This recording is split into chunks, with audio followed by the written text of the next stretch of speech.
So fluids at rest, इस topic पर हम लोग बात कर रहे थे। और ये जो एक बीच में से एक लेक्चर अपना इंट्रोड्यूस हो गया है यहाँ पे। तो ये सिर्फ न्यूमेरिकल्स को अ, समझने के लिए जो हमें एक्स्ट्रा टाइम लग रहा है या फिर ज़्यादा वक्त लग रहा है कॉलेज में, उसको थोड़ा बैलेंस करने के लिए ये एक बीच में से एडिशनल लेक्चर, जिसको मैं कहता हूँ, ये हमने कंसिडर किया है। अब फ्लूइड एट रेस्ट में हमने प्रेशर से रिलेटेड सारी कुछ कंडीशंस देख ली हैं, पास्कल्स लॉ समझ लिया, हाइड्रोस्टैटिक पैराडॉक्स, और जो कुछ भी पॉसिबल कैलकुलेशंस ऑफ प्रेशर हैं, ठीक है, ये सब कुछ हमने देखा है। रिलेटिव डेंसिटी, एपरेंट वेट, और इसी के सीक्वेंस में हम जो इलस्ट्रेशंस कंटिन्यू कर रहे थे, we have solved till question number 23, I guess. ठीक। So with Yes, this sir. Lecture we will be continuing with the next question, that is question number 24। So overall we have 37 questions to go for. तो धीरे धीरे एक एक करके ये सारे questions हम कोशिश करेंगे कि आज ही के लेक्चर में हम कवर कर पाए, अगर हो जाता है तो। सो इन दिस क्वेश्चन 24, 2.5 किलोग्राम का एक क्राउन है, या कोई भी चीज है, मान लिया क्राउन इन पर्टिकुलर क्वेश्चन को बनाने के लिए यूज किया गया। अब इसको हमने वाटर में इमर्स किया है। उसका जो एपरेंट वेट है वो 22 न्यूटन आता है। तो फिर हमसे ये पूछ रहा है कि डेंसिटी ऑफ द क्राउन क्या होगा। लेट्स से कि क्राउन की डेंसिटी को हम लोग सिग्मा बोलते हैं। 2.5 किलोग्राम के पॉइंट ऑफ व्यू से आप सोचते हैं तो फिर इसका ओरिजिनल वेट होना चाहिए 25। 25 minutes. अब ये काफी स्ट्रेट फॉरवर्ड फॉर्मूला है, बिल्कुल डायरेक्ट कंडीशन अगर हम एपरेंट वेट की लगाते हैं तो W into rho divided by sigma. ठीक, करेक्ट है। Yes, sir. So that way we will just consider it. अब इसमें एपरेंट वेट जो हमको बताया गया है वो 22 22 minutes. न्यूटन है। Actual wait measured in air 25 है। 1 minus rho density of liquid होता है, और इस केस में ये वाटर है, तो हम कहेंगे it is going to be 1000 divided by whatever the value of sigma we just want to find out. Just divide this, it will become 22 by 25 is equal to 1 minus 1000 upon sigma. So this will become 1000 upon sigma is equal to 1 minus 22 divided by 25. A little solution. 1000 upon sigma is equal to 25 minus 22, यानी कि 3 divided by 25. Therefore sigma is equal to 1000 into 25 divided by 3. Solve करिए, इसका answer आ जाएगा फिर आपको। Yes,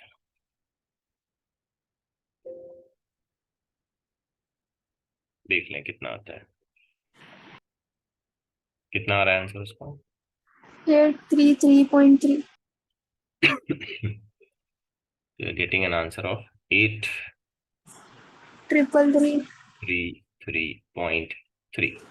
Of course, it will be considered in a SI unit, like kilogram per meter cube.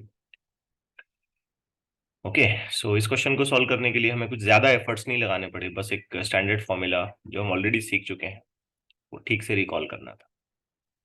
आइए अब देखते हैं नेक्स्ट क्वेश्चन, क्वेश्चन नंबर 25। ना इन दिस क्वेश्चन एक सैंपल मेटल वे है जो वे करता है 210 gram in air. So this is quite interesting. Air में मेजर करते हैं तो 210 ग्राम। Let's call this as weight in air. फिर हम उसे मेजर करते हैं वाटर में, तो ये हो जाता है 180 gram. So let's consider weight in water. और फिर दोबारा मेजर करते हैं किसी लिक्विड में, तो ये हो जाता है 120 gram, let's say weight in liquid. तो फिर अब ये रिलेटिव डेंसिटी पूछ रहा है। ऑप्शन देखें तो ए और बी ऑप्शन में मेटल की रिलेटिव डेंसिटी पूछा है, मतलब जिस मटेरियल को हम लोग वे कर रहे हैं उसकी। और सी और डी में जो है ना लिक्विड की डेंसिटी इसने हमसे पूछ लिया। तो अलग अलग पॉइंट ऑफ व्यू से हमको यहाँ पे काम करना पड़ेगा। सबसे पहले हम ये देखेंगे कि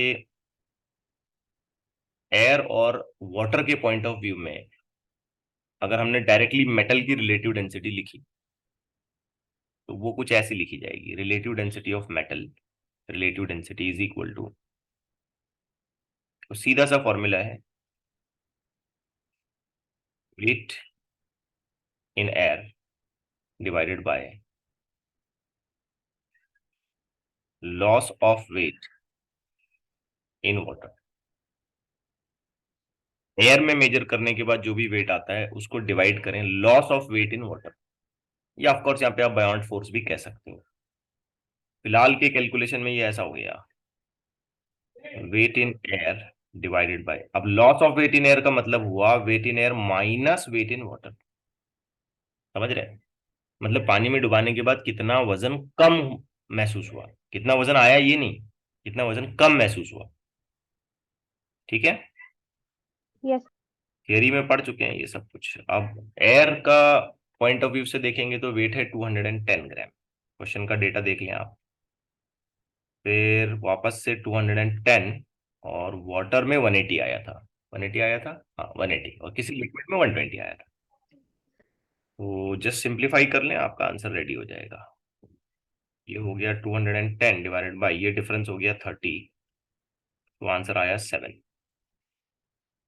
तो इस छोटे से कैलकुलेशन से ये पता चला कि मेटल की रिलेटिव डेंसिटी 7 है। ठीक हो गई बात। Yes sir. अब अगला जो क्वेश्चन है ये थोड़ा टफ है, मतलब इसमें जो सी और डी में भी हमको वेरीफाई करना पड़ेगा, चारों ऑप्शन एक जैसे नहीं है ना। पहले दो में तो मेटल के बारे में बताया है तो ये तो हम लोग ऐसे ही निकालते हैं। अब सवाल ये पैदा होता है कि लिक्विड की रिलेटिव डेंसिटी हम लोग कैसे मेंशन करें। तो देखिए, जब कभी भी वेट लॉस होता है किसी भी लिक्विड में या वाटर में, किसी ऑब्जेक्ट को सबमर्ज करेंगे, डुबा देंगे, तो जब कभी भी वेट लॉस होगा आपको पता होना चाहिए कि वो जो वेट लॉस है वो बायोंट फोर्स के बराबर होता है। यस। ठीक है, क्योंकि हमने बायोंट फोर्स को अलग अलग तरीके से लिखा है, बहुत अलग अलग वैरायटी ऑफ डेफिनेशंस हमारे पास है बायोंट फोर्स को लिखने के। उसमें से ये भी एक तरीका है कि वेट लॉस यानी कि difference of weight, weight measured in air divided by weight measured in, sorry, weight measured in air minus weight measured in liquid, that is equal to buoyant force, अब थ्रस्ट। ठीक है, आप सोचिए बायोंट force जब हम लिखेंगे किसी भी लिक्विड के पॉइंट ऑफ व्यू से,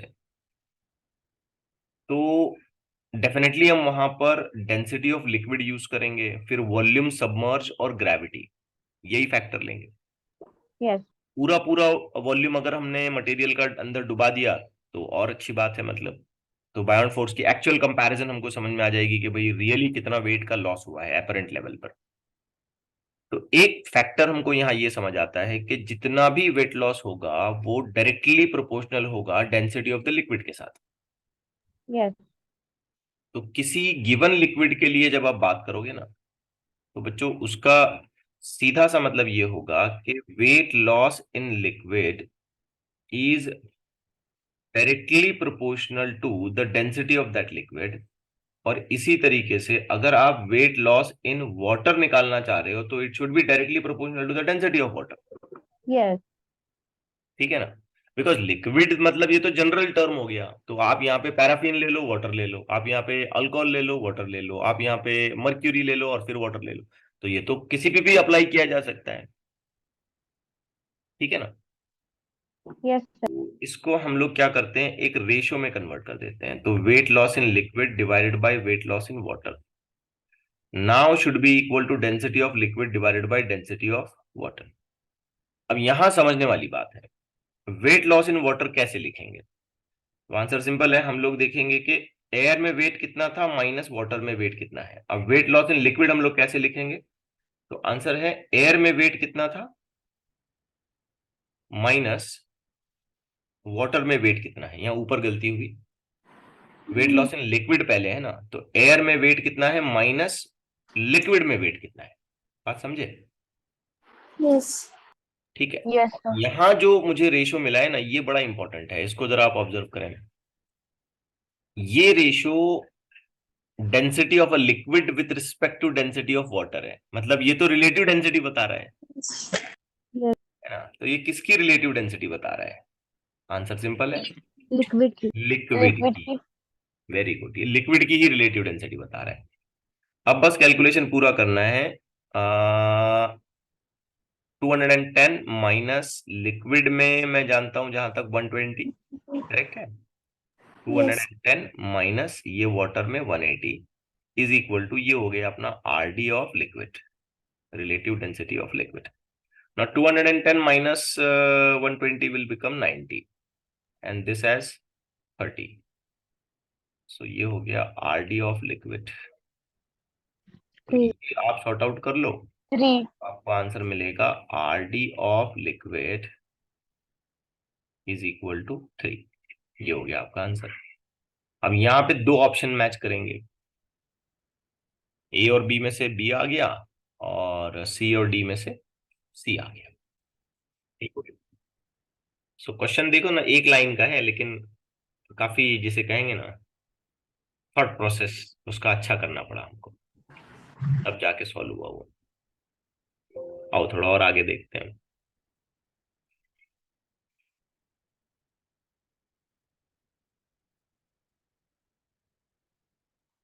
so next one, two solids A and B floats in water. It is observed that A floats half of its volume immersed. तो A कुछ ऐसी हालत में फ्लोट कर रहा है कि उसका आधा वॉल्यूम है, और B कुछ ऐसी हालत में फ्लोट कर रहा है कि उसका 2/3 वॉल्यूम अंदर इमर्स है। तो फिर ये कंपेयर करने के लिए बोल रहा है कि भाई डेंसिटी को कंपेयर करा। तो काफी सिंपल है। देखिए, जब कोई भी ऑब्जेक्ट फ्लोट करता है तो उसके वेट को फोर्स ऑफ बायोंसी बैलेंस करता है, ठीक है ना। तो ए यस। मटेरियल के लिए हम लोग ऐसे लिखेंगे, वेट ऑफ मटेरियल ए यानी कि mg should be equal to force of buoyancy corresponding to a material, a liquid. ठीक।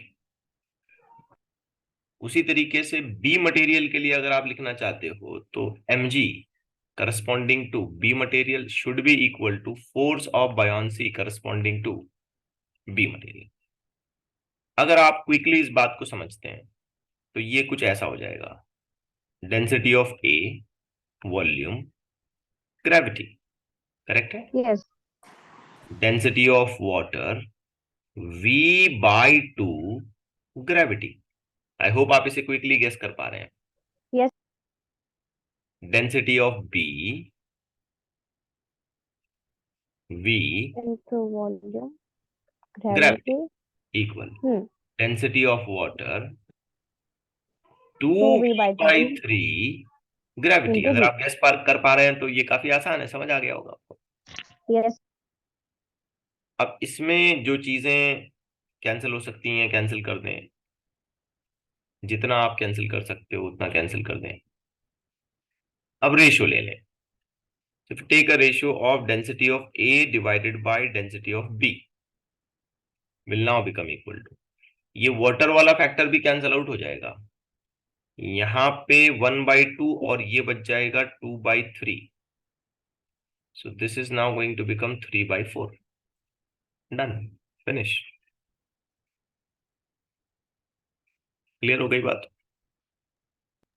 Yes sir. ओके, आइए एक और क्वेश्चन देखते हैं। बहुत अच्छा क्वेश्चन है, मतलब काफी कुछ इसमें हमको ठीक से अप्लाई करना पड़ेगा। अब एक आइस का क्यूब है। अब ये क्यूब वर्ड यहाँ इंपॉर्टेंट है, ये बात समझिए।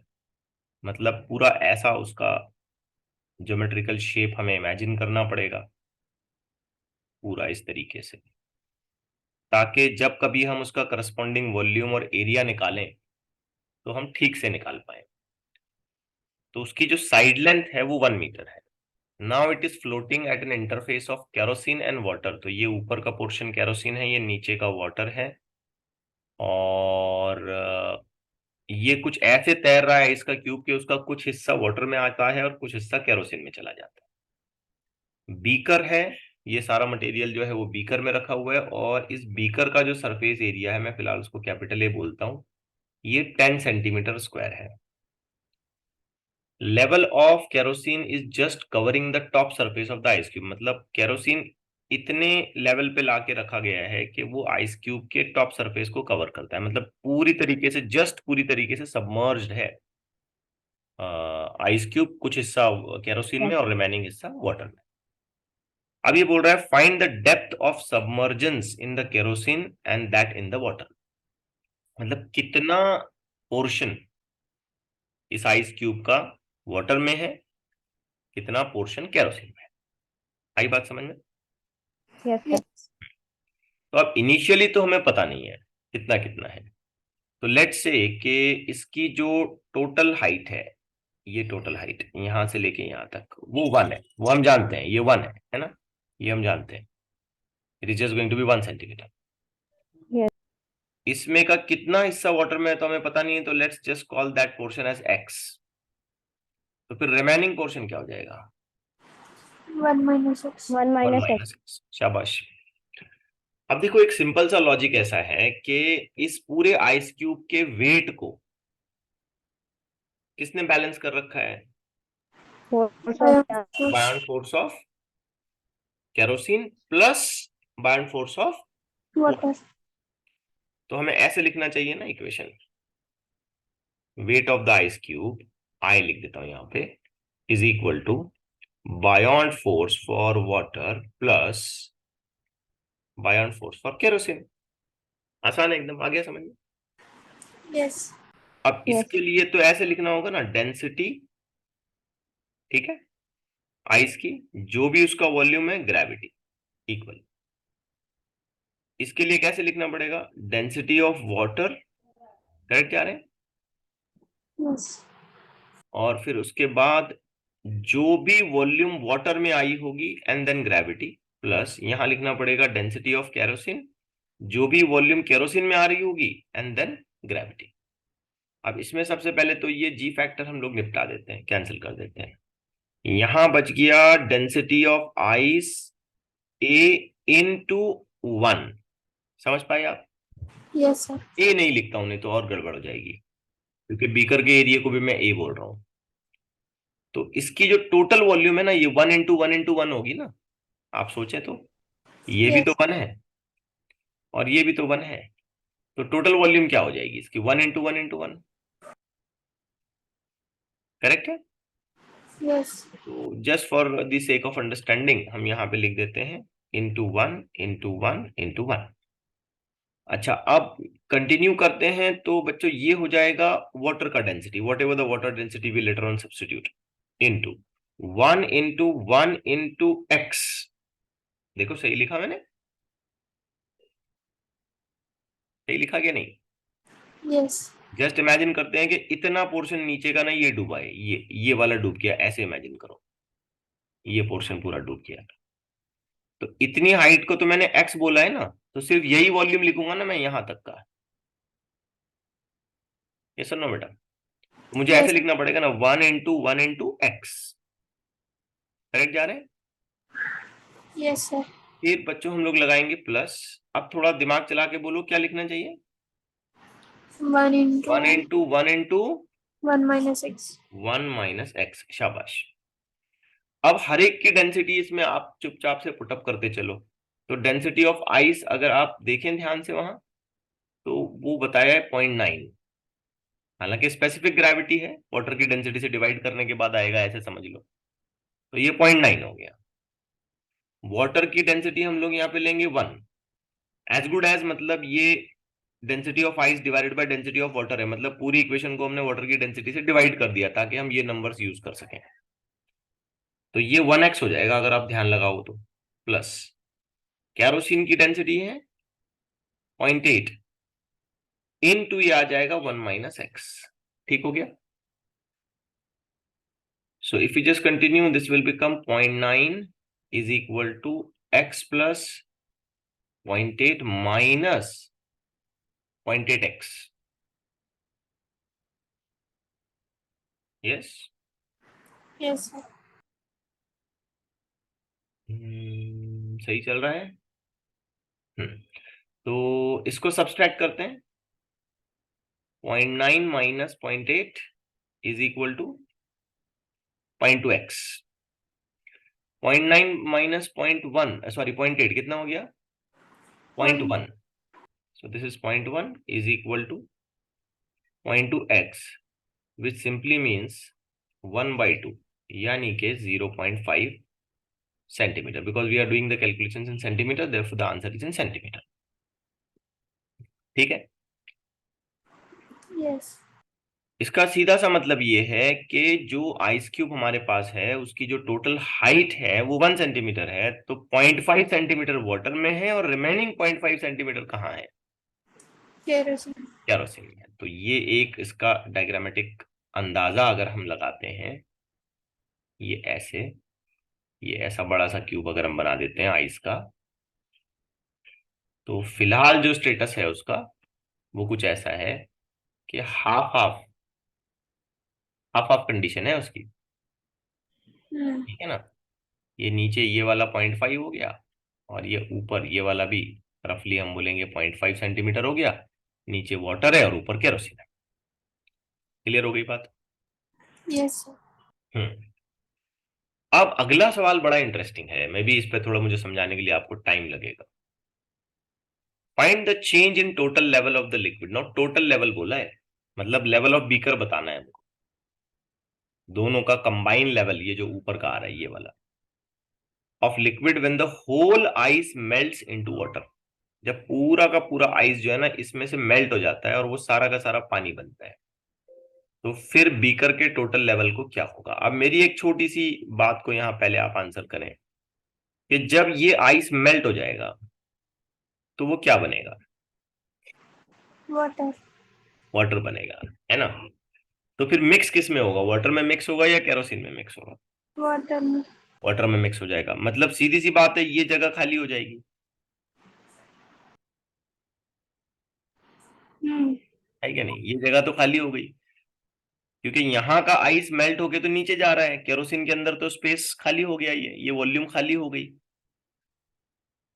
है क्या नहीं? Yes. अब ध्यान से देखो तो इतनी वॉल्यूम खाली हुई, कितनी? केरोसिन में जो वॉल्यूम खाली हुई वो बताओ। 0.5. 1, शाबाश, बिल्कुल सही है, 1.5।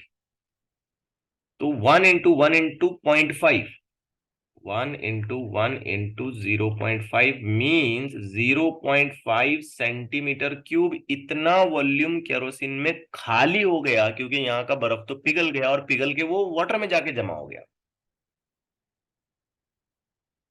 ठीक है। Yes. तो ये जगह अगर खाली हुई तो क्या केरोसिन मुंह ताकता बैठेगा, खामोश बैठेगा क्या? वो क्या करेगा? नीचे. वो जगह ऑक्यूपाई कर लेगा। इस जगह में चारों तरफ से केरोसिन भर जाएगा, Hmm. तो फिर क्या इफेक्टिवली केरोसिन का लेवल ड्रॉप करेगा? Yes. हम्म। अब परेशानी ये है कि हम केरोसिन के लेवल को ड्रॉप, जो लेवल है, जो केरोसिन का हाइट लेवल है, वो जो ड्रॉप होगा, ये तो समझ आया सबको? केरोसिन का लेवल फॉल करेगा, ये समझ आया सबको? Yes, sir. क्योंकि ये बर्फ पिघल गया, बिल्कुल सादी जुबान में आपको समझाऊं मैं तो, ये बर्फ पिघल गया, ये बर्फ पिघल के जाके पानी में मिला, तो ये स्पेस, ये वॉल्यूम खाली हो गया। ये वॉल्यूम खाली हुआ तो आजू बाजू का केरोसिन इसको ऑक्यूपाई करेगा, तो उसका ओवरऑल लेवल ड्रॉप करेगा। पक्की Yes. बात है। अब कितना वॉल्यूम ड्रॉप करेगा, कितना हाइट ड्रॉप करेगा, ये निकालना है, लेवल निकालना है हमको। तो एक सिंपल तरीके से जरा समझो कि बीकर के लेवल पे हमको निकालना है, बीकर के लेवल पे। तो जो अवेलेबल वॉल्यूम मेरे पास है उसको अगर मैं बीकर के सरफेस एरिया से, which is given to me as 10 centimetre square, इस सरफेस एरिया से अगर मैं उसको डिवाइड करता हूं तो केरोसिन का लेवल ऑफ फॉल मुझे समझ आ जाएगा। या तुमको समझाने के लिए देखो ऐसे करता हूं, ये बीकर का लेवल है, मान लें कि ये इनिशियल लेवल था इसका, ये इनिशियल लेवल था। अब ये ड्रॉप होके ना इधर आ गया, ये फॉल हो गया, ये ड्रॉप हो गया। लेट्स से कि L1 इतना ड्रॉप हुआ ये, तो क्या ये वॉल्यूम जो केरोसिन की ड्रॉप हुई है ये जाके इस मेल्टेड आइस के वॉल्यूम में जाके बैठ जाएगी?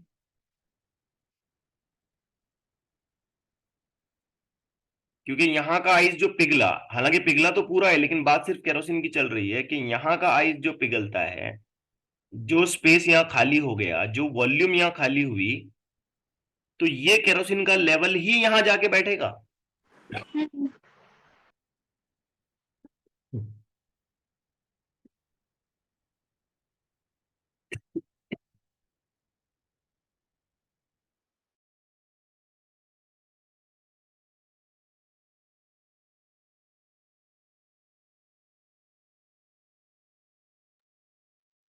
आपको समझ आया मैं क्या कह रहा हूं?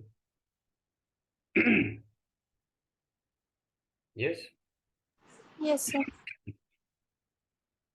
बीकर के लेवल पर केरोसिन जितना नीचे उतरेगा, तो जो केरोसिन का लेवल यहाँ नीचे उतरने की वजह से जो केरोसिन यहाँ मिला हमको, क्या वही इस वाली जगह में जाके बैठेगा, ये वाली Yes. जगह में जो अब केरोसिन में खाली हो गई, जो पहले आइस ले रहा था?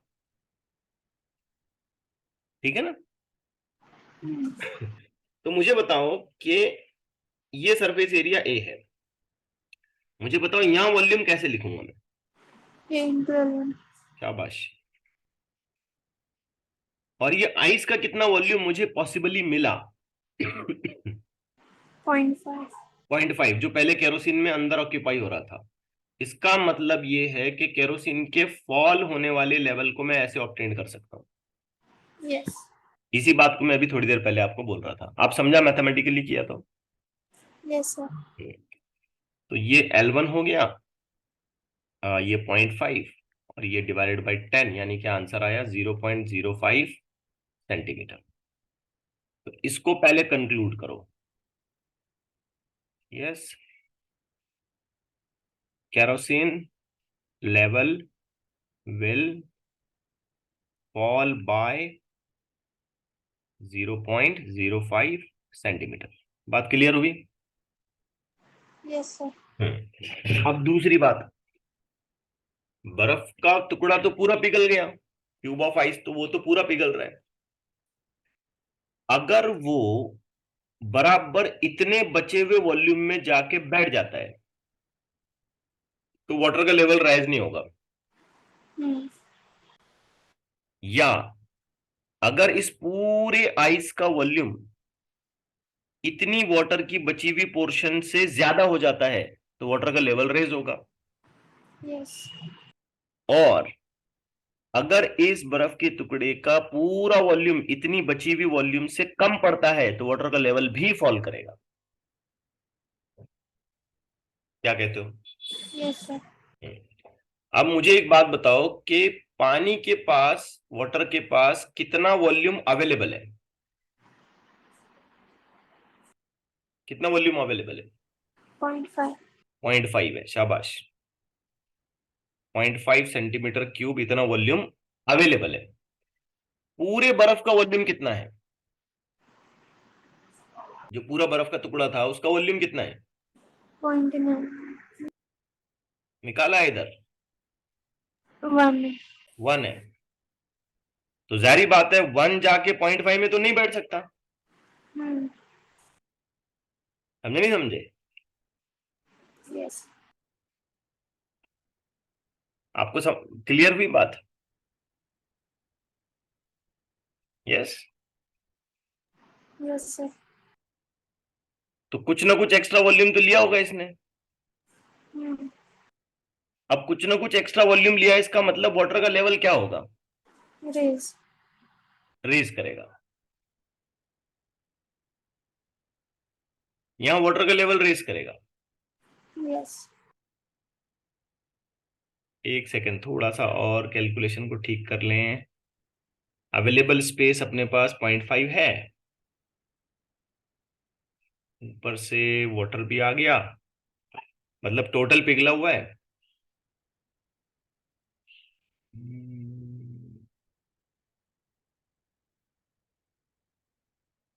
Just wait a second. Yes, I was on a point कि जब ये आइस पूरा मेल्ट हो जाएगा तो जारी बात है इतने पोर्शन में तो नहीं बैठ सकता ना। Hmm. तब हमको ये देखना पड़ेगा कि हमें आइस मेल्ट होने के बाद जो वाटर मिल रहा है उसका वॉल्यूम कितना है। समझ रहे हैं? Yes.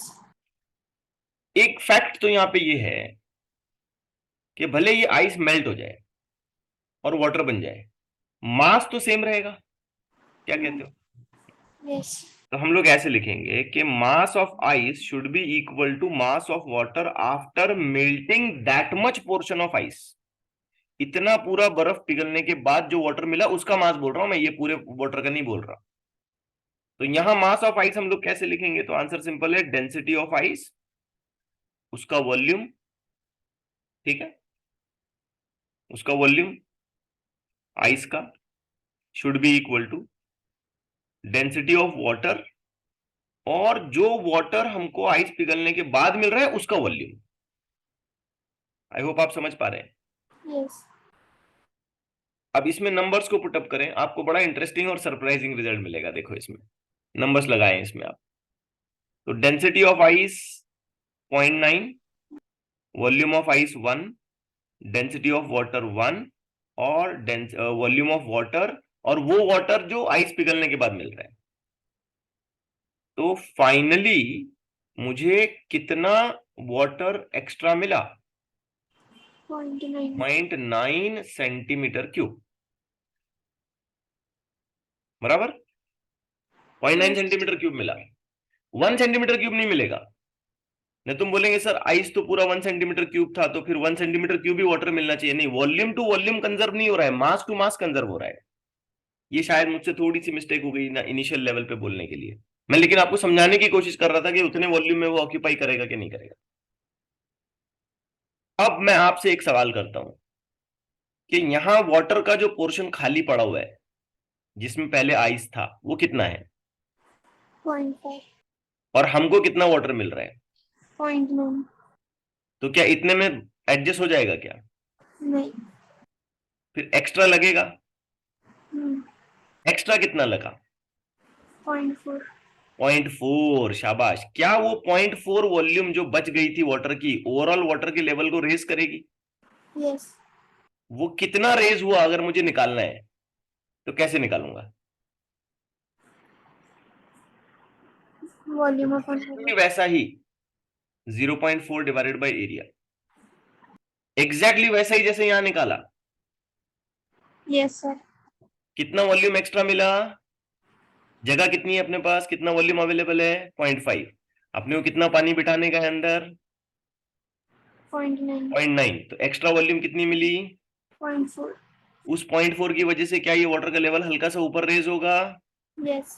अब मान लो कि ये इस तरीके से रेज हो गया और इस बार इसको L2 कॉल करो, तो एरिया इंटू L2 हो गया ना ये। Yes. और वो एरिया इंटू L2 किसके इक्वल होना चाहिए? 0.4. 0.5 के। तो A into L2 should be equal to 0.5। तो A नीचे ले गया मैं तो L2 आया ना समझ में मेरे? Yes, sir. ठीक है ना?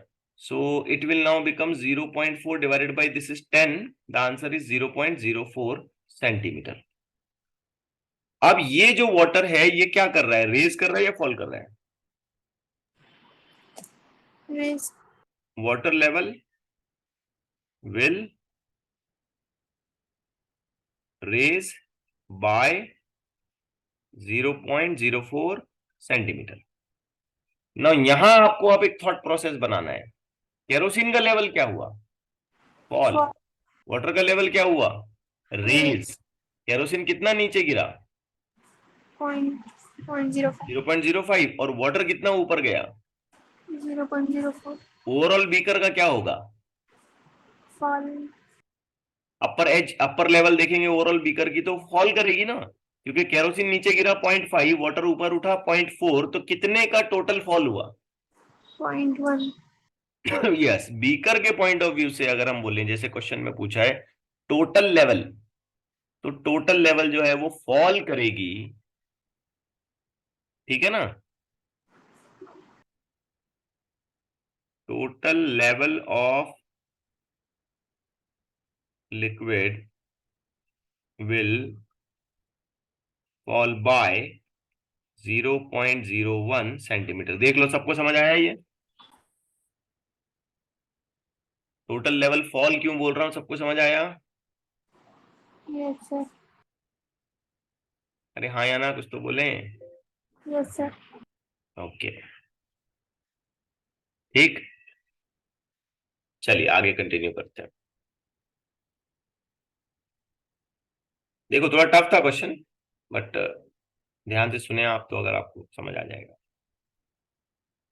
28 देखें, the fraction of floating object of volume V not and density D0 above the surface of liquid of density D। बाहर कितना वॉल्यूम है पूछ रहा है, ये बाहर कितना फ्रैक्शन है। तो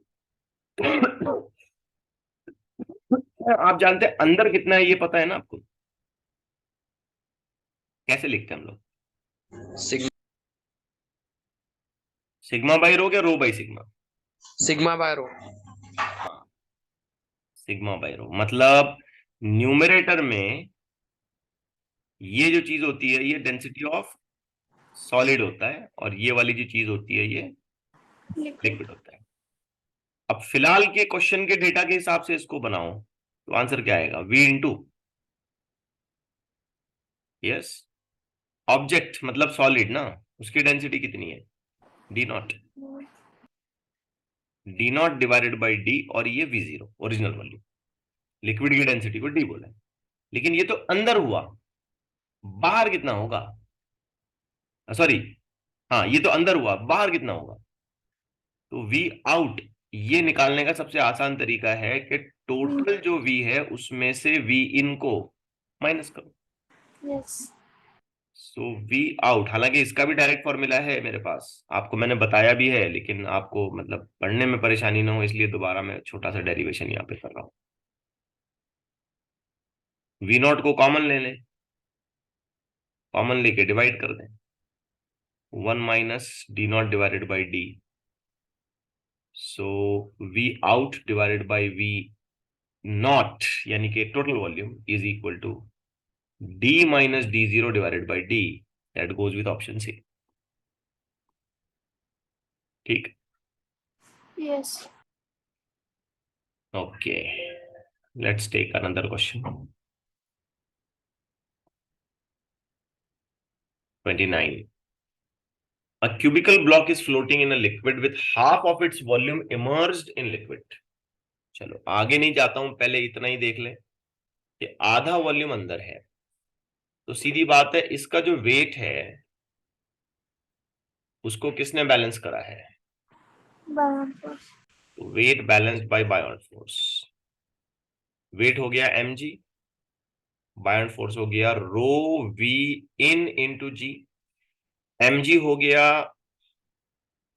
sigma Vg rho V by 2g। क्या कहते हो, सब कुछ सही लिखा? Yes. ये दोनों कैंसिल हो गए, तो हमें यहां मिला rho is equal to 2 2C. Sigma. तो ये कुछ इस तरीके का मामला है। इनफैक्ट ये चीज जो है ना हमको याद भी रख लेनी चाहिए कि अगर डेंसिटी ऑफ लिक्विड जो है वो सॉलिड की डबल है तो आधा वॉल्यूम डूबेगा, आधा बाहर रहेगा। लेकिन यहां एक अजीब सा काम कर रहे हैं हम लोग, इस पूरे बीकर को हम उठा के ऊपर एक्सेलरेट कर रहे हैं, तो फिर हमसे ये पूछा जा रहा है कि कितना फ्रैक्शन ऑफ वॉल्यूम फिर लिक्विड में अंदर चला जाता है, आधा जाएगा, आधे से ज्यादा जाएगा, या क्या, कितना? ठीक, तो जरा सोचें कि जब हम इसको उठा के ऊपर पुश करेंगे विथ सर्टेन एक्सेलरेशन, तब भी तो यही होगा ना कि इसके वेट को फोर्स ऑफ बायोंट बैलेंस कर रहा होगा। कितना भी अंदर डूबे उसके वेट को तो बैलेंस तो वही कर रहा होगा। आप अगर ठीक से दिमाग चलाएं तो यहां पे वेट बच्चों में ऐसे लिखूंगा, m इंटू g+g/3, क्या कहते हो? Yes. Pseudo acceleration, net acceleration. अगर सोचो ये नीचे थ्रो किया गया होता g/3 से, तो मैं यहाँ क्या लिखता? G minus G by g-g/3। बिल्कुल फंडामेंटल चीजें हैं जो 11th में पढ़ चुके हैं हम लोग। अच्छा, बायोंट फोर्स में क्या आएगा? rho V in रो आ जाएगा। अब वी इन कितना है ये तो पता नहीं, to be very frank, V इन कितना है हमें ये नहीं पता। आगे क्या है? G plus G by हाँ, इसमें भी तो एक्सेलरेशन है, और वो एक्सेलरेशन वैसे ही लिखना चाहिए जैसे इससे पहले लिखा था कि नेट वैल्यू के साथ। क्लियर है ना बात? क्योंकि अब इस ब्लॉक पे नेट एक्सेलरेशन तो g+g/3 एक्ट हो रहा है, तो वो yes. सारा नेट एक्सेलरेशन हमको लिखना पड़ेगा। मेरे वाली ये तो कैंसिल हो गया, ये कैंसिल हो गया, निपट गया ये। अब बताएं ये वाला मास क्या करें? Sigma इस वाले मास को तो ऐसे लिखना पड़ेगा, sigma into its total volume. यहां आएगा रो, और ये बच गया वी एन। अब आप चाहें तो सब्स्टिट्यूशन तैयार कर लें, sigma V is equal to rho हटा दें, 2 सिग्मा इंटू वी इन। तो यहां से ये सिग्मा सिग्मा फैक्टर कैंसिल हो गया, और हमको मिला V in is equal to v/2। मतलब अभी भी उतना ही जाएगा वॉल्यूम, yes. क्या कहते हो? और इसको अगर ठीक से लिखो जैसा आंसर्स के लिए चाहिए आपको, तो V in divided by V is equal to half. Correct है ना? Yes. तो ये वाला मैच करेगा। तो अब ये तो एक फंडामेंटल प्रॉपर्टी की तरह हमें याद रख लेना चाहिए कि आपने अगर इस सिस्टम को ऊपर या नीचे एक्सेलरेट भी किया तो लेवल जो अंदर है या लेवल जो बाहर है, फ्रैक्शनल वैल्यूज, वो चेंज नहीं होंगी। इसे हमें पक्का याद रख लेना चाहिए। आ गई बात समझ में? Yes. ओके, चलिए एक और देखते हैं। रादर ये वाला क्वेश्चन तो मैं समझता हूं आप खुद ही निपटा देंगे। टोटल लेंथ 60 है, कितना लेंथ अंदर डूबा हुआ है? तो let's say x in one single statement, क्या कहते हो? Yes. Rho A L G, three rho A X G. चालाक बच्चे समझ गए होंगे।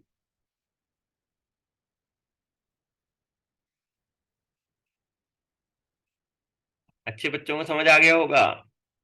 Yes, sir. Density into volume, cylindrical shape है, area of cross section multiplied by total length. क्योंकि मैं वेट लिख रहा हूं तो टोटल वॉल्यूम लेना पड़ेगा। डेंसिटी इस बार लिक्विड की तो 3 रो है, वॉल्यूम जितना अंदर है वही, Hmm. तो एरिया ऑफ क्रॉस सेक्शन तो ये आ गया ए, लेकिन लेंथ खाली एक्स ही आएगी। Yes. समझे नहीं समझे? Yes, sir. तो ए जी रो, रो ए जी कट गया, L is equal to 3x, which means x is equal to L by 3, 60 by 3, 20 centimetre. तो 20 सेंटीमीटर सिलेंडर जो है वो अंदर डूबा हुआ रहेगा। आइए एक और देखते हैं।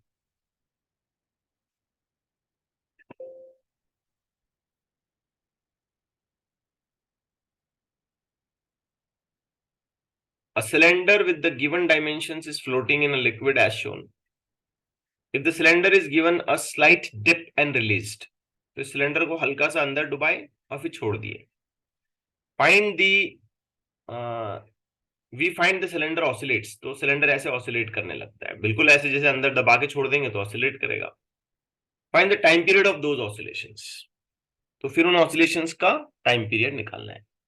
तो पहले तो बच्चों इस सिलेंडर को मैं आपको सही सिनेरियो में समझाने की कोशिश करता हूं। ये सिलेंडर को जब हम अंदर दबा देंगे तो लेट्स से कि ये थोड़ा सा पोर्शन एक्स्ट्रा अंदर चला गया, ठीक है।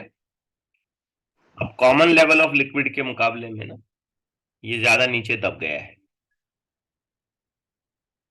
तो हो सकता है कि पहली वाली जो लेंथ थी इसकी यहां तक L/3 थी, उसमें एक्स्ट्रा कुछ डिस्टेंस आया x। समझ रहे हो बात? Yes. हम्म। अब सोचने वाली बात है कि इसका वेट तो अभी भी नीचे एक्ट कर रहा है, that is mg। As per the conditions of force of buoyancy इस पे बायोंसी इस पर अभी भी एक्ट कर रही है। लेकिन जब आपने सिलेंडर को नीचे दबाया ना, जैसे ही आप उसे छोड़ते हैं तो क्या होगा? ऊपर oscillate, ऊपर जाएगा। ऑसिलेट तो बात की बात है, पहले तो कहानी का हीरो तो सामने लाओ। यहाँ कहानी का मेन जो आर्टिकल है वो फोर्स जो इसको दोबारा ऊपर लाता है, Yes. ठीक है। मतलब इस सिचुएशन में क्या इस सिलेंडर पर एक और फोर्स ऐसे ऊपर की तरफ लग गया, Yes. जिसका काम ये है कि ये इसको रिलीज करने पर ऊपर ले आए। ठीक हो गई बात? Yes. अब इसकी इक्वेशन बनाओ, ध्यान से देखो, इसकी इक्वेशन बनाओ। क्या बनेगा? F plus F B is equal to mg, Yes. ठीक है ना। तो इसकी इक्वेशन ऐसी हो गई, F plus F B is equal to mg, यानी कि ये जो ऊपर आने वाला फोर्स हो गया ये हो गया mg minus F B. Correct है? Yes, sir. ऊपर खींचने वाला force F is equal to, बहुत ध्यान से देखो, rho A L G minus 3 rho A L/3 plus X. समझ पाए? Yes. जी, I hope you are getting these things very correctly. Mass, density into volume, buoyant force, density of liquid into volume submerged, क्योंकि हमने थोड़ा इसको दबा दिया और अंदर, तो L/3 के साथ साथ x ये वाली लेंथ भी उसने ऑक्यूपाई कर ली। Yes. So now this F is equal to rho A L G minus, ये फैक्टर ना अब अंदर मल्टीप्लाई करो और ये G भी यहां से अंदर मल्टीप्लाई कर दो। तो ध्यान से देखो, rho A L G minus 3 rho A X G. I hope you are getting it right, Yes, sir. क्योंकि जब ये वाला फैक्टर मैं जब मल्टीप्लाई करूंगा तो ये 3 कैंसिल हो जाएगा। Yes.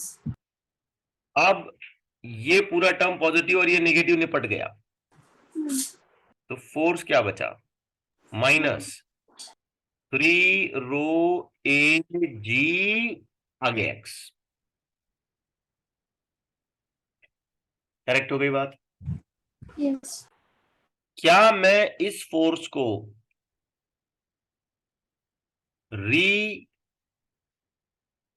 स्टोरिंग फोर्स कॉल कर सकता हूं?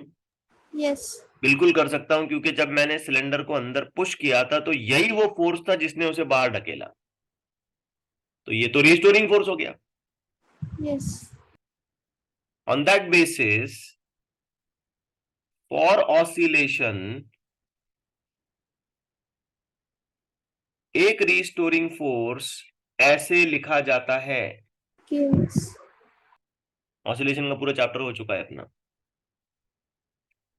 इसे देखते ही मुझे खुश हो जाना चाहिए और ये समझना चाहिए कि के का रिप्लेसमेंट क्या बना? 3 row AG. 3 रो ए जी, ये के का रिप्लेसमेंट बन गया। ठीक हो गई बात? Yes, sir.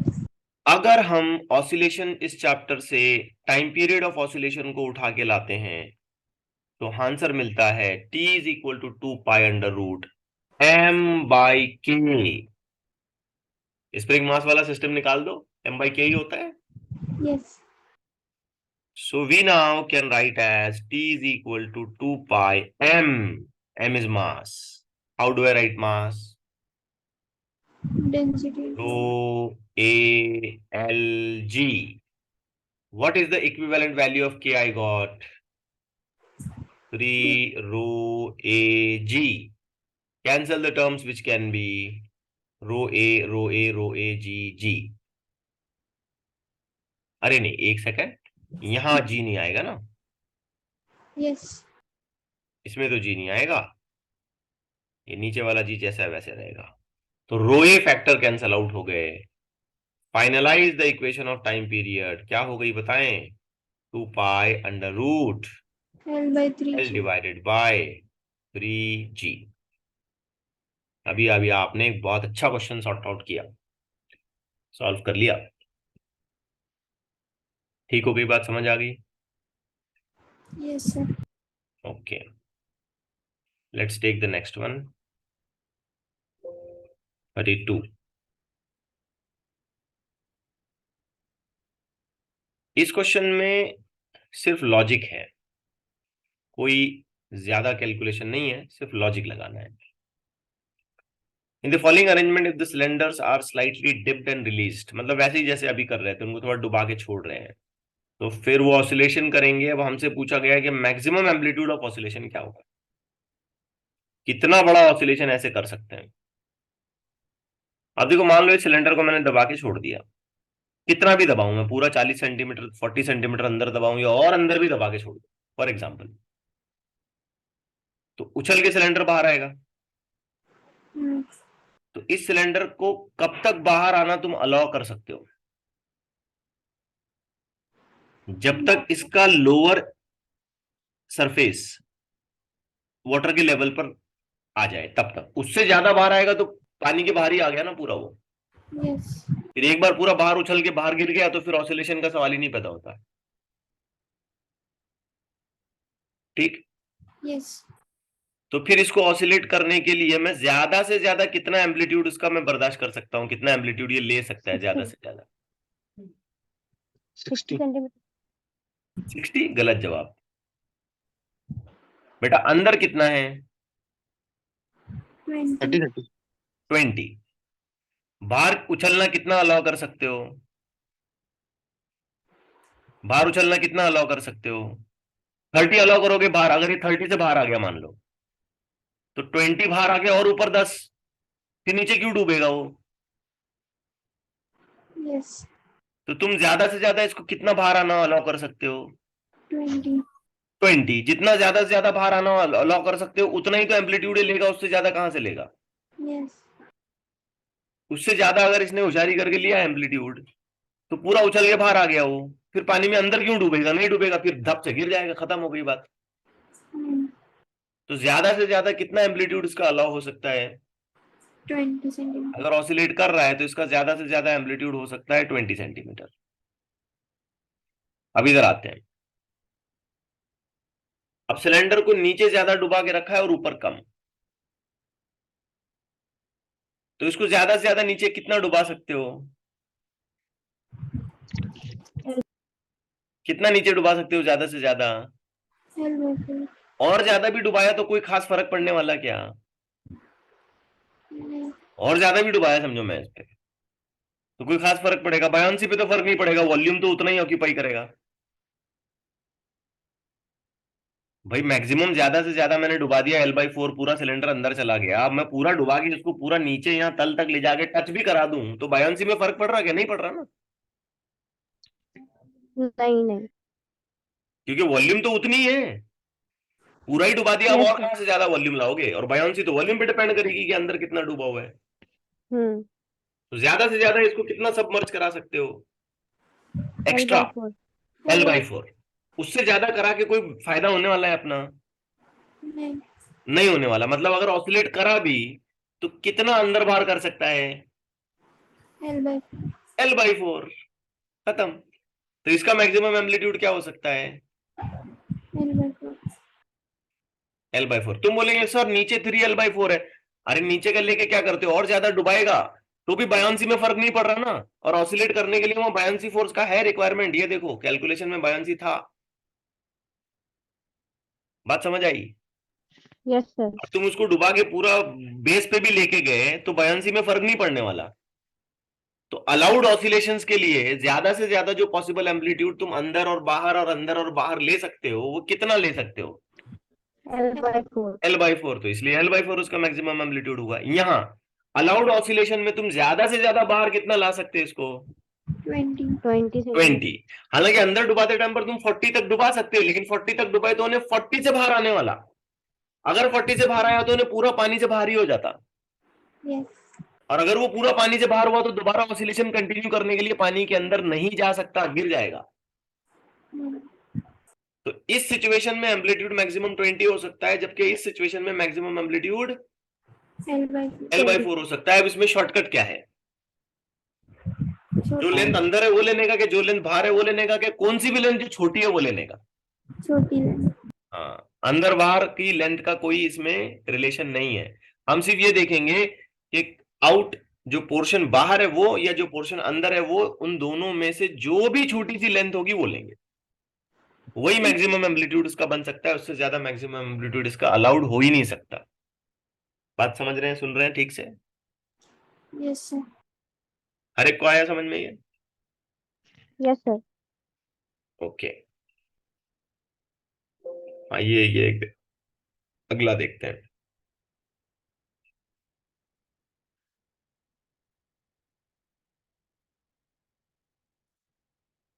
ये तो बहुत आसान है, एक ही लाइन में लिख सकते हैं।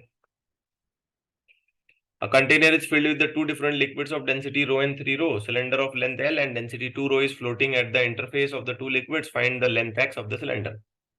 एक लाइन में लिखने जा रहा हूं, ध्यान से देखो। 2 rho ALG इक्वल रो AXG प्लस 3 रो AL माइनस XG। अब कितने लोगों को समझा बोलो? यस सर, समझा। ये क्या है बताओ? Force of ban. गलत, नहीं Cylinder. समझा। MG MG MG. वेट है ये, एमजी। वेट। हाँ। क्या इस पूरे सिलेंडर के वेट को ये दोनों लिक्विड मिलके बैलेंस कर रहे हैं? Yes.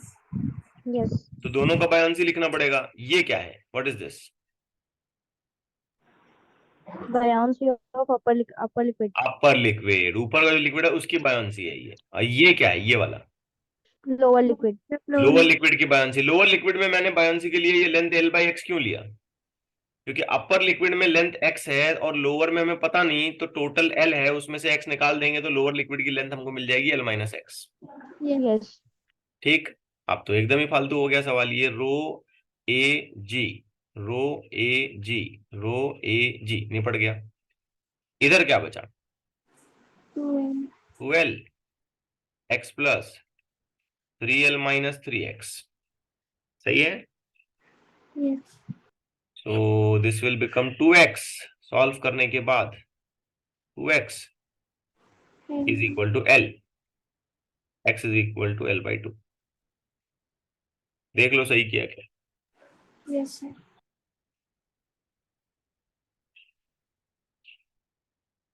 Let's take another question. है ना, एक 10 मिनट देंगे एक्स्ट्रा, Yes. खत्म हो जाएगा फिर ये।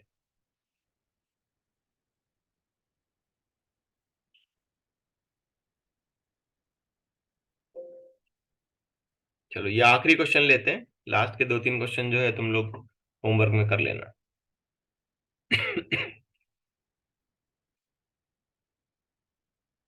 अब एक कंटेनर में ऑलरेडी एक लिक्विड भरा हुआ है, डेंसिटी 3 रो है,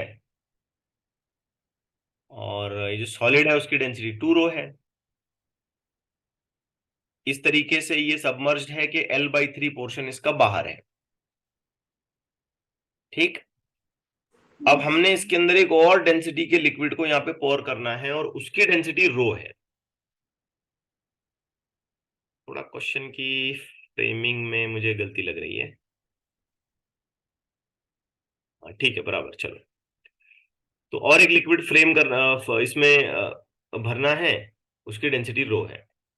तो क्वेश्चन ये बड़े अजीब तरीके से पूछा है। ये पूछ रहा है कि इसमें कितने लेवल तक लिक्विड भरोगे ताकि सिलेंडर जो है ना वो जस्ट, सिलेंडर का ये वाला फेस जस्ट लिक्विड के लेवल पर आ जाए, ऐसा।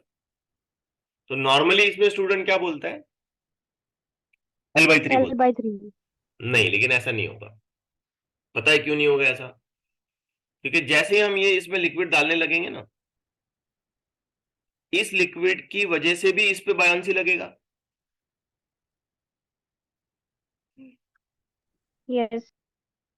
जो भी लिक्विड होगा वो तो बायोंसी लगाएगा ही ना। उसका वॉल्यूम अगर वो सिलेंडर ऑक्यूपाई करता है तो बायोंसी तो लगेगी।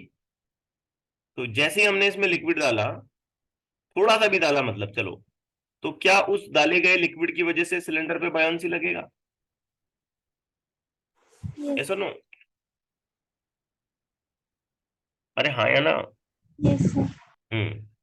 तो बायोंसी क्या करेगा? उसको ऊपर ही खींचेगा ना। Hmm. तो फिर ये सिलेंडर L/3 पे नहीं रहेगा, ऊपर उठेगा।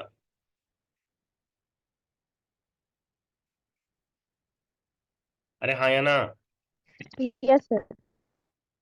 देख भाई, एक और बार बोलता हूं, जैसे ही हमने इसमें लिक्विड डाला तो यहां लिक्विड भर गया। जो एक्स्ट्रा लिक्विड तुम पोर कर रहे हो ऊपर से, उस लिक्विड की वजह से भी इस सिलेंडर पर बायोंसी आएगा, और वो बायोंसी इसको ऊपर उठाएगा। यस। अब हमें ये पता नहीं ना, अब ये ऐसे ऊपर उठेगा तो कितना ऊपर उठेगा हमें पता नहीं। तो फिर लिक्विड तो हमको उस वक्त तक भरना है जब तक लेवल पूरे मैच ना हो जाए, सिलेंडर का फेस और लिक्विड का लेवल मैच ना हो जाए। तो हमें तो Yes. पता नहीं है वो। तो लेट्स से कि ये सिलेंडर है, ये ऐसे, ठीक। इसमें अब ऊपर वाले पोर्शन में रो डेंसिटी है, नीचे वाले पोर्शन में 3 रो है, और सिलेंडर अपना 2 रो का है। तब हमें ये एग्जैक्टली पता नहीं कि ये कितना है, तो हम इसको नाम दे देते हैं एक्स। तो ये जो बचा वो कितना है? L-X। Very good, L-X। अब हम लिक्विड भरते गए भरते गए भरते गए भरते गए, और उस वक्त तक हमने लिक्विड को यहाँ पे भरा, ये वाले पोर्शन में ये जो एक्स्ट्रा लिक्विड है उस वक्त तक भरा जब तक कुछ ऐसा ना हो जाए, ये जो मैं दिखा रहा हूं ऐसा, बराबर ये फेस टू फेस मैच हो गया। सही है, पूरा डूब गया यस मतलब सर। सिलेंडर। अब पूरे डूबे हुए सिलेंडर मतलब ये सिचुएशन है। हम्म। और इस सिचुएशन में ऊपर की लाइन कितनी रहना? L/2। हाँ, तो लिक्विड कितना भरोगे? L/3 भरोगे, L/2 भरोगे? L/2। L/2 भरोगे। Solve करने की जरूरत है क्या? देखो, सॉल्व करते बैठूंगा तो यही आएगा, नहीं। Same same same same equation मुझे लिखना पड़ेगा। हाँ या ना? Yes sir. हाँ, तो लिक्विड हम इसमें कितना भरेंगे? L/3 भरेंगे। नहीं, L/2। L/2, क्योंकि जब जैसे मैंने लिक्विड डाला, लिक्विड डालने पे इस पे क्या लगेगा? Force Bye. Of buoyancy. Bayern से लगी तो ये ऊपर उठेगा। चलो इमेजिन करो कि ये यस। सिलेंडर जो है ना ये 15 सेंटीमीटर का है, जस्ट इमेजिन करो 15 सेंटीमीटर। तो फिलहाल कितनी लेंथ बाहर है उसकी? 5। हम्म। 5 बाहर Yes. है ना, L/3, 15/3, 5 बाहर है। अब मैं इसमें लिक्विड पोर कर रहा हूं तो क्या उस पर फोर्स ऑफ बायंसी लगेगा? Yes. फोर्स ऑफ बायंसी लगने की वजह से सिलेंडर यस। हल्का सा ऊपर उठेगा। Hmm. अब उठते उठते उठते उठते उठते वो ऊपर भी उठ रहा हम्म। है और हम लिक्विड और डाल रहे हैं, वो ऊपर उठ रहा है और हम लिक्विड और डाल रहे हैं, वो ऊपर उठ रहा है हम लिक्विड और डाल रहे हैं, और हम ऐसा उस वक्त तक करते रहेंगे जब तक बराबर फेस टू फेस इसका लेवल ऐसा बराबर सिलेंडर का फेस और ये लिक्विड का फेस यहाँ पर मैच ना कर जाए। हम्म। तो वो ऐसी सिचुएशन में आ गया। अब इस सिचुएशन को अगर मैंने इसको फिर सॉल्व करने की कोशिश की तो इसका वेट देख लो, इक्वेशन लिख रहा हूं, 2 rho ALG is equal to rho AXG plus 3 rho 3 rho A A L L-X। Minus X G. इसको यस। अगर मैं सॉल्व करता हूं बेटा तो वो x का आंसर क्या आ रहा है? L/2। L/2। तो सिलेंडर पहले कितना बाहर था, L/3. L/3। अब कितना ऊपर उठेगा? L/2। L/2। तो हमको लिक्विड कितना अंदर कितना अंदर लिक्विड फिल करना पड़ेगा? L/2. L/2। L/2 इतना लिक्विड हमको अंदर फिल करना पड़ेगा।